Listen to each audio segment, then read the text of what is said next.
श्री स्वामी जी महाराज की जय। दतिया वाले श्री स्वामी जी महाराज की जय। माँ पीताम्बरा की जय। श्री गुरुवाय नमः। श्री गणेशाय नमः। श्री पीताम्बराय नमः। तत्कर्म हर्तोषं यत्सा विद्या तन्मतिर्यया तद्वर्णं तत्कुलं श्रेष्ठं तदाश्रमं शुभं भवेत्। 7वें अध्याय का तीसरा भाग। कल ही एक साधु मेरे पास आया और बोला, महाराज, भगवती जगदम्बा ने मुझे स्वप्न में दर्शन देकर कहा कि मैं आपके पास आऊं। मैं आ गया हूँ, कहिए क्या आदेश है। ये सुनकर हमने उत्तर दिया, हमें भी कुछ दिन पूर्व भगवती जगदम्बा ने स्वप्न में कहा था कि एक साधु तुम्हारे पास आकर उपरोक्त बातें करेगा, तब तुम उसकी बातों पर विश्वास मत करना और उसे तुरंत आश्रम से बाहर निकाल देना। आपके समान कुटिलता का नाश करने वाला कोई नहीं है। सच्चा संत सत्य तत्व की साकार मूर्ति होता है। कभी भी झूठ पाखंड जैसी बातों का प्रवेश नहीं होता। सच बोलने वाले व्यक्ति भगवान को प्यारे होते हैं। भगवान का परम रहस्यमय तत्व जानना ही लक्ष्य है। सांच बराबर तप नहीं, झूठ बराबर पाप। दांतों के डॉक्टर श्रीलाल गोपाल को किस प्रकार हंसते हंसते चारों पदार्थ दे दिए। आपके प्रसन्न होने पर धर्म, अर्थ, काम और मोक्ष प्राप्त होने बहुत सहज हैं। दोपहर के भोजन के समय बहुत सारे भक्त आश्रम में बैठे रहते थे। शायद एक टुकड़ा प्रसाद का उनकी झोली में भी आ जाए। हे जनार्दन केशव, स्वयं आपको भी अकेले भोजन करना कभी भी नहीं रुचा। किसी सद्गृहस्थ के यहाँ से आई खाद्य सामग्री थोड़ी थोड़ी अपने सेवकों को अपने पास बैठाकर खिलाए बिना आपको भोजन करना कभी नहीं भाया। चाहे किसी भक्त को 2 चावल के दाने या रोटी का छोटा टुकड़ा ही हिस्से में क्यों न आए।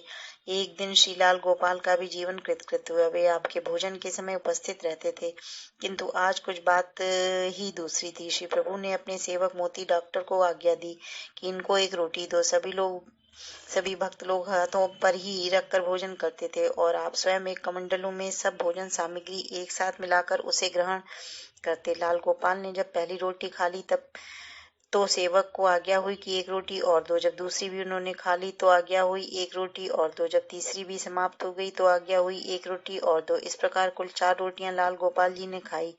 वहां उपस्थित सभी सेवक व भक्तगण इस घटना को देखकर आश्चर्यचकित हो कानाफूसी करने लगे। जब चारों रोटी लाल गोपाल ने खा ली तो आपने मधुर और रहस्यमयी वाणी में पूछा, क्या समझे। लाल गोपाल जी तो बेचारे पहले से ही सोच में थे। हड़बड़ा कर जवाब दिया, महाराज, मेरे स्वामी, मैं कुछ समझा नहीं। इस पर आपने उनकी ओर 4 उंगलियां दिखाकर रहस्यमय मुद्रावाणी में कहा, धर्म, अर्थ, काम और मोक्ष। हे भाग्य निर्माण करता, सर्व सुंदर, ऐसी सहज कृपा आप ही कर सकते हैं।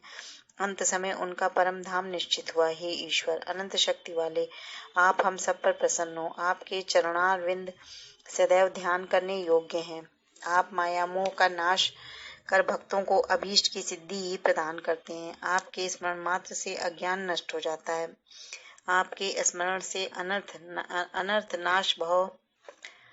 नाश भाव को प्राप्त हो जाते हैं। आप ही सीतापति हैं, आप ही विष्णु हैं, सेवकों की समस्त विपत्ति और दुख के नाशक तथा संसार सागर से पार जाने के लिए आप जहाज हैं। हे स्वामी, आपके परम भक्त श्री नारायण सिंह को जैसी सद्गति आपने प्रदान की उसका वर्णन करने का सामर्थ्य किसमें है। इसलिए आपके चरणारविंदों में प्रार्थना है कि इस कथा में अल्पमति को सामर्थ्य दीजिए, क्योंकि हम सब भी आपके चरण कमलों की कृपा के अभिलाषी हैं। जब आपका विराजना धौलपुर में था तब ठाकुर नारायण सिंह द्वारा फूस की बनाई कुटिया में आप विराजे थे। नारायण सिंह जब आपके मुखारविंद को देखता और चरणारविंदों का पूजन कर पुष्प अर्पित करता होगा तो उस आनंद का वर्णन कौन कर सकता है। हे आदित्य, आपने अपने भक्तों को बताया कि आपको आज तक जितने ज्ञानी भक्त से मिलने का अवसर मिला उनमें नारायण सिंह श्रेष्ठ जान पड़े। संतों ने जिसका हाथ पकड़ा है वह तो भवसागर तर ही जाता है। नारायण सिंह के एक बहुत बड़े ऑपरेशन में जल्दबाजी में कुछ कमी रह जाने से एक घाव रह गया था, जिसमें से कभी कभी मूत्र की बूंद आ जाती थी।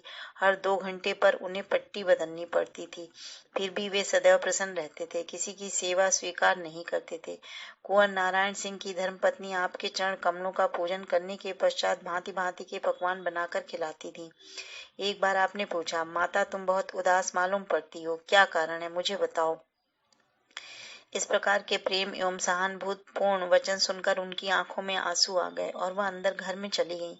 बाद में आपको पता लगा कि विवाह को 16 वर्ष हो गए हैं, लेकिन उनकी कोई संतान नहीं है। आपने विचार किया कि मैं तो भक्ताधीन हूँ, जो मेरी शरण में आया है उसे मैं कैसे छोड़ सकता हूँ।